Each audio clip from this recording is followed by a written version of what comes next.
War, a word that makes the human heart race and the soul ache. The world is tired of war, not because it no longer believes in the triumph of good, but because evil keeps uniting, and it has time and much resources on its side.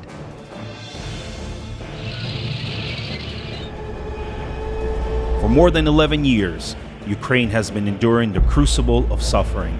Since 2014, and especially since 2022, the Ukrainian people have defended their land, mourning the lost, praying for the living, and burying their loved ones. Millions have fled their homes.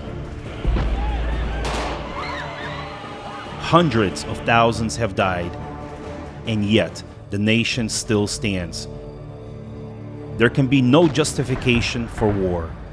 It is a mechanism of destroying civilization and a weapon for destroying God's precious creation.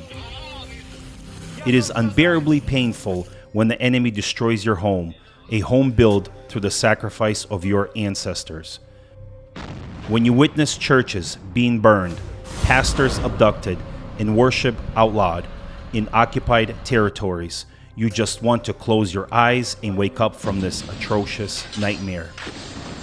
Nearly 700 churches have been damaged or destroyed. Around 70 pastors and priests have been murdered or tortured. Over 20,000 children have been forcibly deported. Countless cities, towns, and villages have been wiped off the face of the earth. Millions of wounded bodies, and even more wounded and broken hearts. Christians are praying in basements, subways, and bomb shelters, not just for the end of violence, but also to prevent the war from spreading to other countries. The war against Ukraine has turned into a prolonged battle of attrition aimed at eradicating of the spiritual values of the Ukrainian people.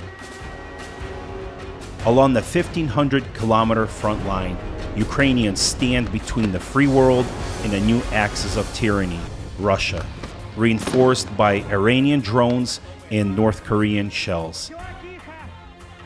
This is not just a war of weapons.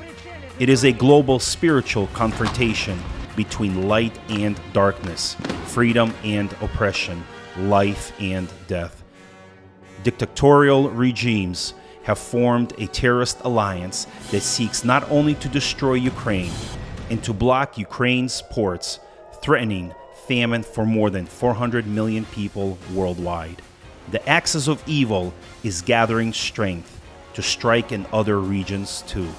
And in this battle, the church must boldly raise its voice in prayer and intercession.